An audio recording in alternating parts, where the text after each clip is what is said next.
a person that I hardly get angry, but when I get angry, that's it. I know what she has done. Enough is enough, please. If I'm hiding anything, let her check. I'm done, please.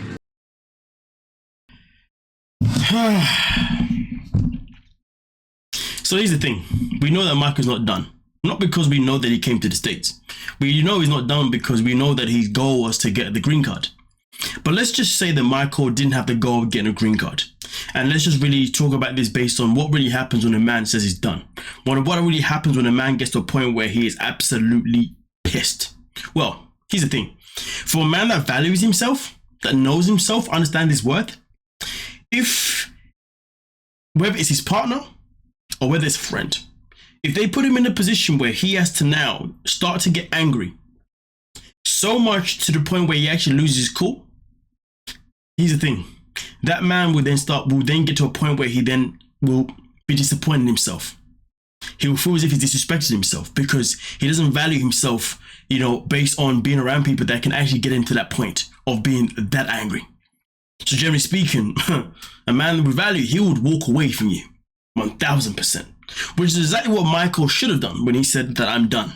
But like I said before, there's an exception because you see, if you're dealing with a man who doesn't have value for himself, a man that is insecure, he's still going to stick around because he's insecure and toxic for the most part, if anything.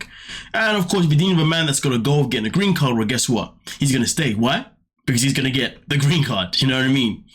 But I'm saying this because I want you to pay attention to something here. If you're with a man, okay, and you get to a point where he is absolutely pissed, he's going to walk away. A man that respects himself. But then there's a flip side though. A man that understands his worth, who's healed, he will see it coming.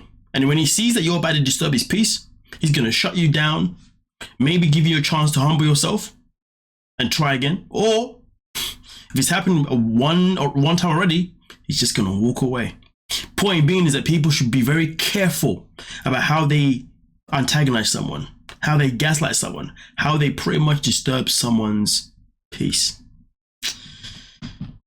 But we continue. What about the picture of the money? Remember when I left Lagos for Abidjan here? I forgot my pocket Wi-Fi. He wrapped it in the white paper also, and he said it's gonna cost 8,000 to send it to the house. Let's play that again because something ain't right. Okay. I'm done, please. What about the picture of the money? Remember when I left Lagos for Abidjan here? I forgot my pocket Wi-Fi. He wrapped it in the white paper also, and someone tell me something. How do you get a pocket Wi-Fi confused with a bag of money?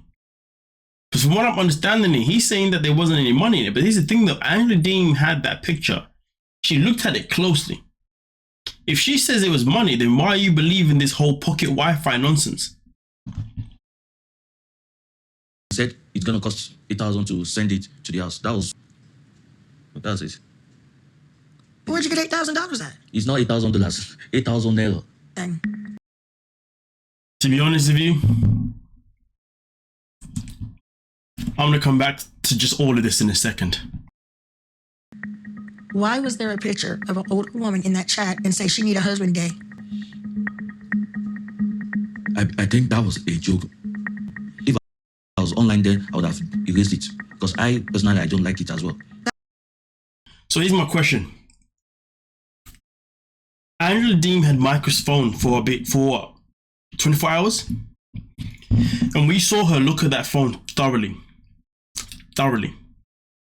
So if she looked at it thoroughly, one, she would know whether or not if that picture of the bag would have been money or Wi-Fi pocket.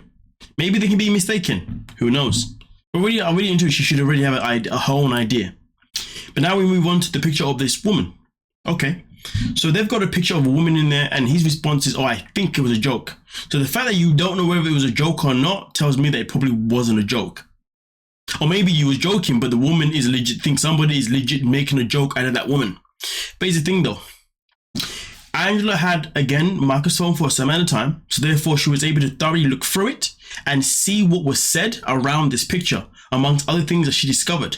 So therefore she can walk into this conversation already knowing the truth, but expecting Michael to at least be honest about the truth. What Michael's saying, in my opinion, doesn't sound like the truth. The thing that shocks me is that Angela Deem isn't sitting there and saying, you're lying, because I read the context. And in that context, nothing was a joke. Like, you was all being XYZ. So I'm wondering why she didn't bring him up on that, to be honest with you. And to be fair with you, the fact that Michael is comfortable being in a group where men are going to upload pictures of other women and then mock them, but he's disturbed by it? Yeah, okay. Whatever you say, bud. What was it about the insurance on there? Life insurance. I have no idea about that. It was there. You Googled it. I didn't. Probably it's an advert.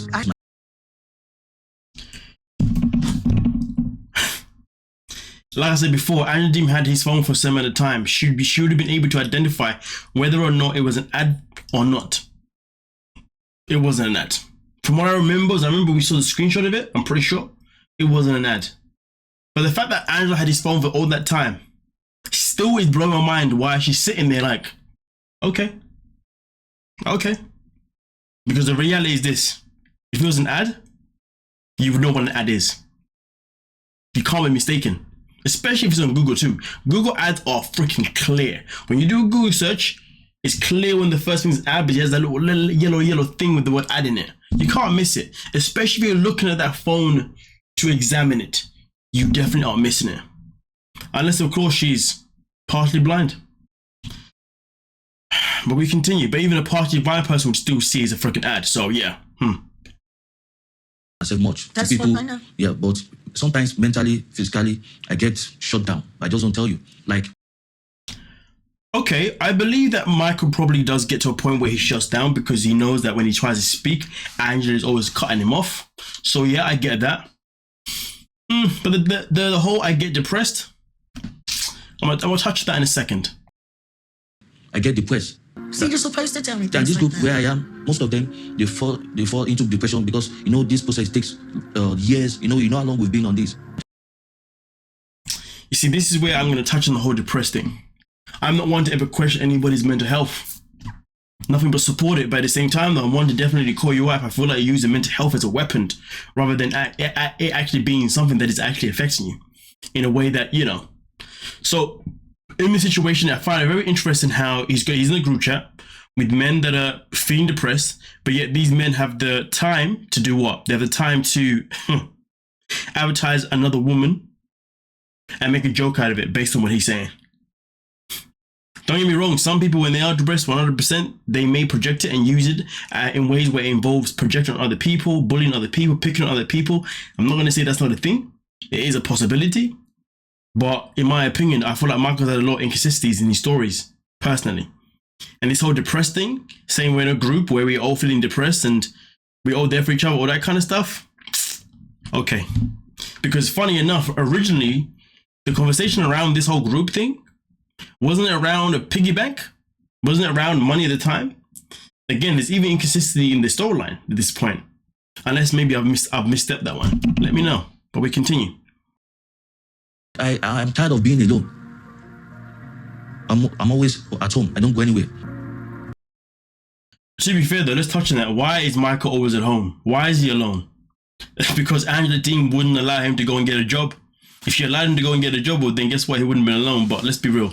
He was never alone because his people were always around him, coming to see him. But I understand that on a mental health aspect, when you are depressed, or even before you're even depressed, whatever, I do understand that you can still feel alone even when you're in a room filled with a bunch of people because it's something that you're going through internally, 100%.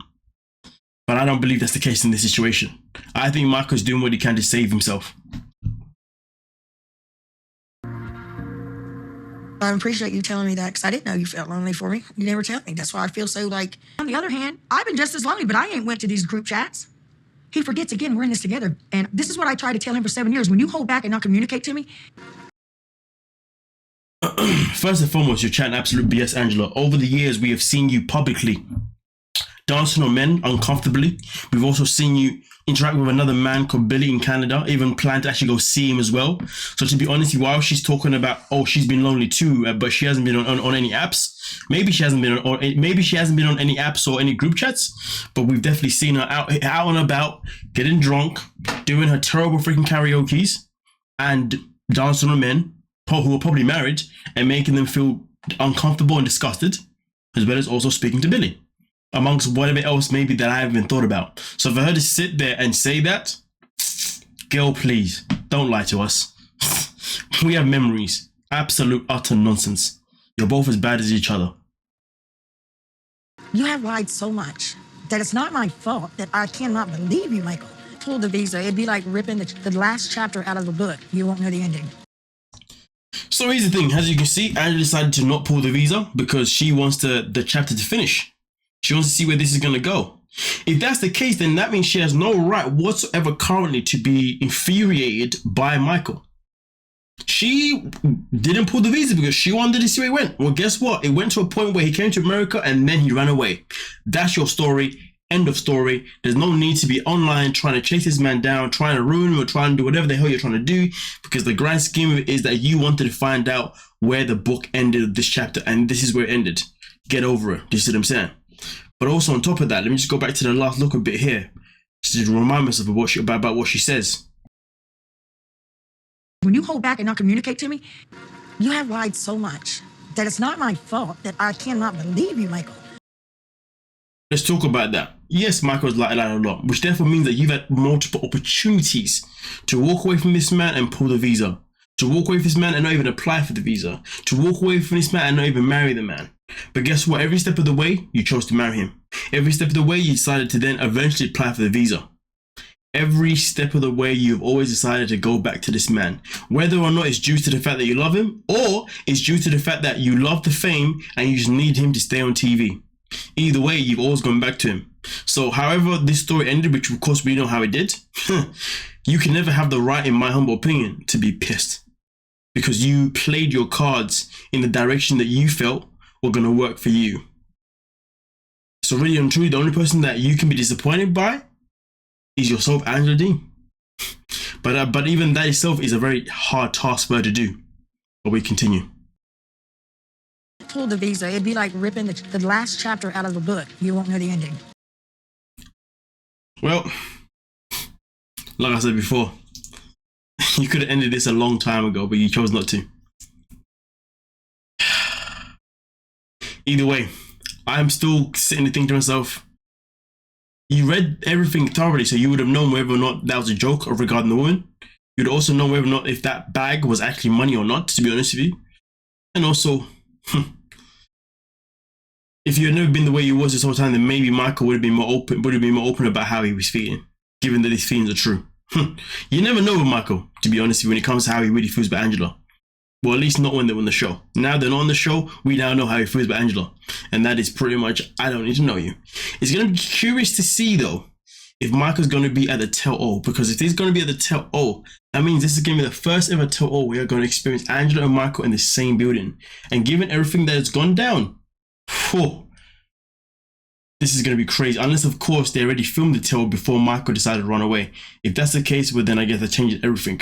If they filmed it after they ran away, imagine that tell, it would be hostile. Well, I guess we have to wait and find out. Either way, though, let me know what you're thinking down below in the comment section. We can talk about it. Don't forget to like, subscribe, and of course, peace.